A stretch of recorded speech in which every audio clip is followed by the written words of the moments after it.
Tallest Tale Ever Told is the story of Sally Ann Thunder Ann Whirlwind, who is based off of Davy Crockett's wife, Polly. It's a story about a girl who is born into, like most tall tales, she's born fully grown, talking a mile a minute, and she's really, really strong, and she's really fast. It's interesting because with tall tales, there's a time period. This particular story is set during the Davy Crockett era, the wild frontier. That's the historical setting, but this girl is born of the sun and the stars. Like, she literally comes from the sun. And so our costumes and our sets and our props are all of that feel, of that time period, the westward expansion, but it's all very fantastical because it's a tall tale. And this was an original work. Miss Vivian wrote it, and so there was a lot of workshopping the process, and then getting into, blocking and learning lines, and it was very, very compact. Now, Brother Bear, that ain't exactly the nicest way to treat a gal. We rehearsed tour shows for 3 weeks.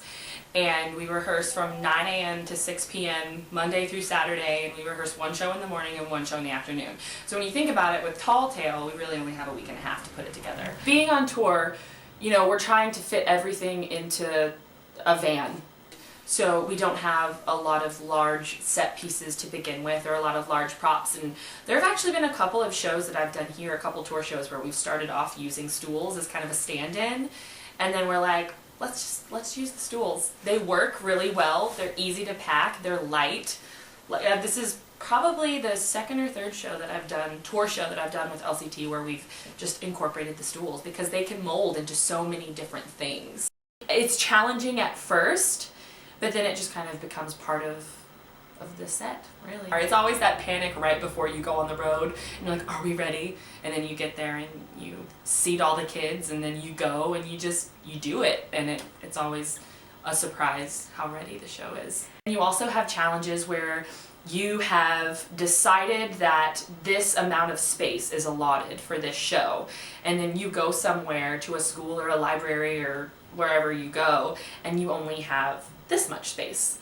And so the challenge then becomes, well, how can we make this even more physically compact so that everybody's getting the story that we're here to bring them, but nobody's falling off the stage in the process. Right.